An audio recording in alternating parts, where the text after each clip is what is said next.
What's up, tribe? How you guys doing? This is going to be your review for Mafia Families, season 1, episode 2.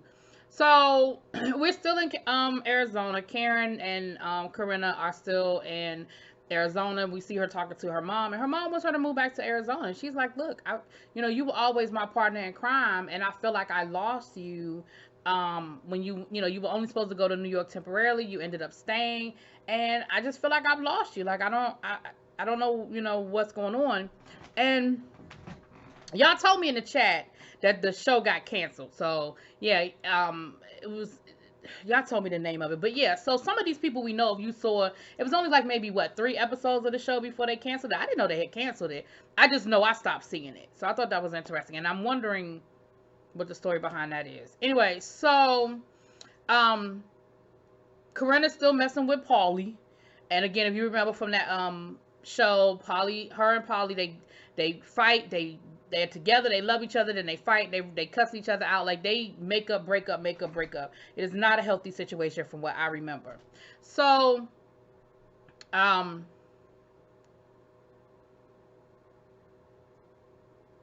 is it Polly, y'all, or is it the Chris guy? Maybe it's not Polly, y'all. Maybe it's Chris. Maybe it's Chris. Correct me in the chat. I know some of y'all know. So we get the history about what went down. Remember I told y'all last week that I know Karen went to jail because it was something dealing with drugs. With once her father went into the witness protection program and they were in Arizona, they got into drugs, and it was her mother, her father, and her boyfriend at the time, Corinne's dad. The guys went to jail. They took the rap for the boys, well, for the men, I should say, and they ended up going to jail, and it left Karen and her mom out. So when she said you were my partner in crime, I guess she literally mean my partner in crime. But anyway, so the O'Tools, um, okay, the O'Tools I don't understand. Y'all gonna have to get me together in the chat, correct me when. First of all, so the O'Tools, those are the twins and the mom. They're having this conversation. Is it me, or do y'all see that the mom looked like the mom had a bloody nose or something? Like it was something under her nose, like a laceration, or it was red or something, and it looked like she was holding a bag of ice in her hand. Now, if I'm reading too much into it, y'all let me know. I ain't trying to put nothing on nobody, and I'm not saying that anybody beat her up. That is not what I'm saying. All I'm saying is it was something going on with the nose. Did y'all see it, or was it just me? Okay. So she tells them that the landlord has sold the house and they're going to have to move. And she's going to Florida for 2 months to go visit her mom. And basically, she tells Taylor, that's the girl, well, you can go live with your boyfriend, right? And she was like to the boy, well, where you going? And he was like, well, I guess I'm going to go stay with dad. And Taylor was like, hell no, I ain't staying with my father. He ain't shit. He ain't never been there for us. He ain't never did nothing for us. And he was like, well, if you didn't have your boyfriend, where would you stay? She was like, I guess I would have to stay with my dad, but I don't have to. Now, is it me, or was that a crazy conversation? Like, how you just tell your kids, oh yeah, by the way, the house was sold, we're gonna have to move, and I'm just gonna go to Florida for 2 months while I save some money to figure it out. Like, and you gonna tell your daughter, you can just go stay with your boyfriend for 2 months, right? You can do that. What if they don't want to move in together? What if they're not in a place where they're ready to cohabitate? Like, and I know they're not kids. Let me be clear. I understand that these are not kids. They're not in high school. They are grown. But that was a weird conversation to me. Then she starts talking to Joe. She said, look, you're the one I'm worried about. Stay out of trouble. And he was like, what? I mean, I might have been, arrested a few times. And she was like, he's been arrested 13 times, and all the judges at the courtroom know his name.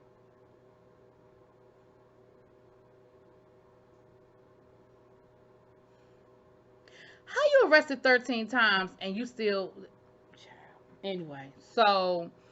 Um so honey, that's what we got with that. Now the other family with Chris and who's living with his aunt and uncle, and his dad's in jail. I think they're the LaRocha. Them. Chris is on probation. We see him meeting with his probation officer. Yeah. Corinne sees her dad while she's in Arizona. She was saying how It's been hard for her to build a relationship with her dad. He was in jail for most of her life because they went to jail when I think Corinne was a couple of years old, I believe it was at the time. Maybe she was a little bit older, I think. But anyway, and her dad has actually remarried and has two children, like two little girls. So she has two half sisters. And so, we see her talking to her dad, and you can tell that this isn't like their first conversation or anything like that. Like, you could definitely tell that they have a relationship, but you could tell it's very, everybody's walking around on eggshells kind of thing. And they're just kind of having that conversation about, oh, you weren't there for me, you went to jail, blah, blah, blah. We see Karen meeting up with her brother. Her brother, he's gone legit too. Now, he went to jail too with the whole drug ring thing, but he done gone legit. And they get to talking, and she's talking about whether she's going to come back to Arizona or not, and, her father worried about all of them staying on the straight and narrow and all that good stuff. And so then she tells him how things are not going too well with the pizzeria. And he's telling her, well, you're gonna have to sit down and have a hard conversation. She's getting phone calls while she's there about things not going well with the whole pizzeria situation and all of that or whatever. So we're gonna see when she comes back, she ends up talking to her partner, and they get to having a whole knockdown drag out argument in the middle of the restaurant. And she was like, I love her to death, she's my best friend, but business, we just do things differently business wise.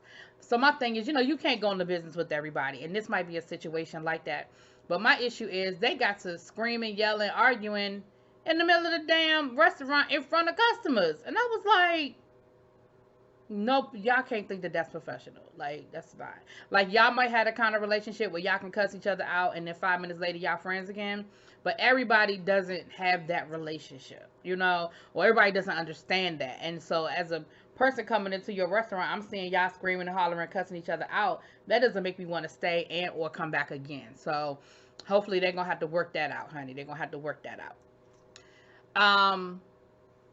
We see Chris talking to his dad, and he brings his mother on the call. The only thing with that whole scene was interesting was that his mom and dad are sitting there flirting with each other in front of him. It's the weirdest thing. It was weird for me too, Chris. He felt like it was weird. Boo, it was weird for me too. Okay. Now, the O'Tooles are having a house party. Why? Because Mama is in Florida for 2 months and left them in the house. What I don't understand, again, I'm confused because is this house party taking place after the mama then went to Florida, or did this take place and the mama was just like over her boyfriend's house for the night? Like, I was confused by this whole situation. But neither here nor there. They're getting drunk. They're at the house. I guess they ran out of clean glasses. He drinking out the damn measuring cup. And one of his friends ends up passing out. And they're trying to get his friend away. And he starts getting upset because I guess he doesn't want the cameras to film his friend, like, drunk, sleep in the kitchen. And not only is he like getting nasty with the cameraman, but he's like being mean to his friend. Like, dude, he's drunk. Just pick him up and take his ass to the couch or something. Like, that is what happens at parties where people are drinking so they get drunk. They get drunk. And his sister was telling him to chill out and calm down and everything. But it just seemed really weird that he got really, really upset. He's, started getting nasty with the cameraman. Like, I don't know. I found that whole thing interesting that he got that upset that fast. I don't know what that was all about. So everybody's back in Staten Island now. Karen and Corinne are back, and Corinne, yeah. And they're at the graduation party for Denny. Now, Denny, again, if you watch the other show, she was actually in college at the time, and so it's her graduation party, and Karen is just kind of letting her know how the trip to Arizona went. Letting her mom's name is Lisa. Letting Lisa know how the trip to Arizona went. And did y'all peep the dude in the background? Why he looked like he was fresh out of a mobster's movie? Like, he had that shirt on that they all wear. He had the haircut, he looked like Paulie from like The Sopranos. It was hilarious. I was like, yo, stereotype much? Anyway, so yeah, they were just having like a general conversation about, being in Staten Island, and I did forget something, y'all. I forgot something.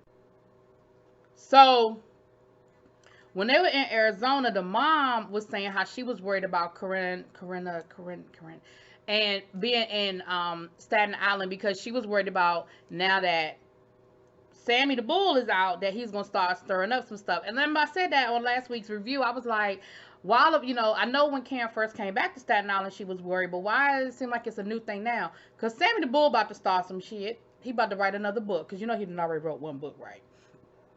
Sound like he about to write another book. Anyway, so towards the end of the party, the ladies are talking, and again, they're just really talking about what life is like. They're talking about Chris, what they had to do with Christian moving in. The aunt, the aunt is there and talking about how, he's just been in a lot of trouble, and they had to lay the law down and let them know, like, look, we're not gonna play these games. You're gonna have to get it together and be what it's gonna be.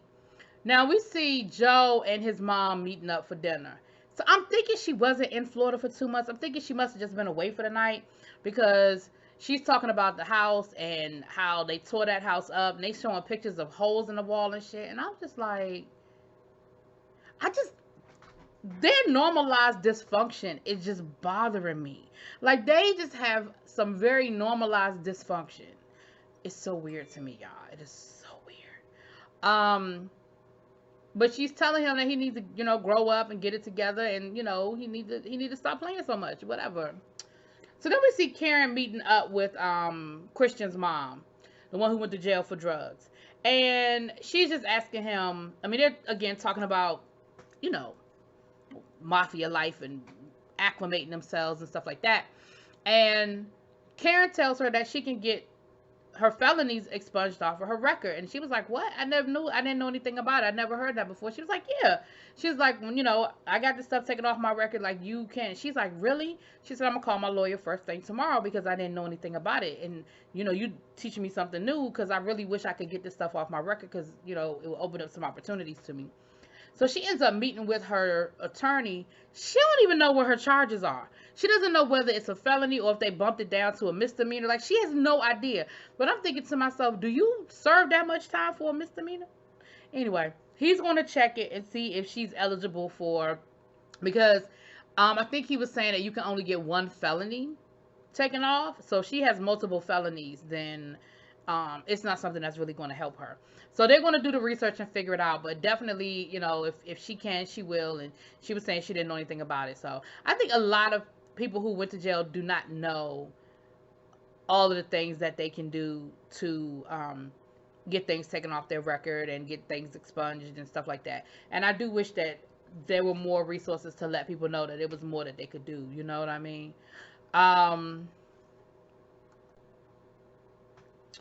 So then the kids end up having a conversation with Denny. Explains that she has no relationship with her dad, that she basically just sees him as her sperm donor, and that she gives her mother all the credit because he, raised her as, a single mom, raised her as a single mom and everything. So that's going to be important later on. I think we're going to see some conflict between her and her dad. So last but not least, the kids are hanging out. They're at the bar, they're having drinks, they're getting drunk. Joe walks in and Taylor immediately sees that he's on 10. Taylor's like, look, I know that look in his eyes. I know what it's about. And so she walks up to him. She's like, look, are you good? And I mean, he's drinking. They showing him he's drinking. He's yelling at the bartender. The bartender was like, look, don't talk to me like that or I'm not going to serve you. So like, there's already some sort of tension going on. So then this guy walks up to speak to somebody he's sitting next to. He's a dart champion. He had a jacket on. So Joe was like, yo, don't get too close to me. You too close to me. He was like, and so he was like, look, dude, don't be a jerk off. He was like, don't be a jerk off. What are you talking about? And he's like, and he starts touching him in his face. And he's like, it's all good now. I'm with Joe. Don't touch me. You don't know me. Why are you touching my face? Why are you touching me? They end up getting into an argument. The kids kind of pull him away. They're trying to tell him to calm down. Joe was like, well, what did I do? What did I do? Like, he was in my face. Like, what's the problem? They're trying to calm him down, right? But then he ends up getting into an argument with somebody else. And the manager tells him to get out. The manager actually puts him in, I guess it's his girlfriend. He keeps holding this girl's hand. So puts the two of them out. So Joe is outside and he's like, what did I do? What did I do? Why did he put me out? Why did he put me out? And I mean, even to the point where like the bodyguard, was like, not bodyguard, the bouncer, was like telling him to get out. he ends up, you know, I guess he stood outside for a few minutes or whatever. Then he walks back in, and the manager is like, well, really, he was the owner. He was like, yo, get the fuck out of my bar. Like, I put you out. Get out. You can't come back in. So Joe is kind of like refusing to leave, and he is like, what is the problem? Like, why, you know, why are you talking to me like that? Why are you talking to me like that? And so they get to the point where production is now pulling him away. Everybody is pulling him away. He's trying to get back into the bar. He's trying to fight the guy with the dark jacket on. They're still going back and forth. They're still arguing. Like I said, and then it got to the point where production was like, look, you need to leave. They're calling the police. Like, the owner is calling the police. You need to leave. He's still, so now I think it's finally like, sobering up enough that he gonna leave. Then his girlfriend, whoever the chick is with him, she keeps trying to run back into the bar. He literally physically picked her up and is carrying her to the car, but they don't get out there fast enough. Next thing you know, honey, the police showed up, and the last thing we saw was Joe in handcuffs, child. Let me know what y'all think. Drop it in them comments. Peace.